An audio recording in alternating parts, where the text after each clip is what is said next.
Hozirgi kunda yoshi katta insonlarda nima sababdan suyak va bo'g'im kasalliklari ko'payib ketdi? Hozirgi kunda buni sababi yosh kattalarda ko'pchilikda kam harakatli.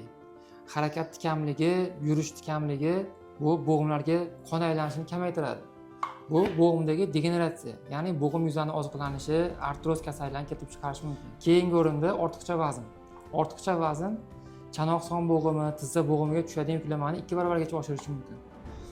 Bu bo'g'im yuzalariga va bo'g'imdagi menisklar, paylarga ortiqcha yuklama bo'lib, nagruzka hisobiga qo'shimcha kasallik kelib chiqishi mumkin. Vitamin D yetishmovchiligi.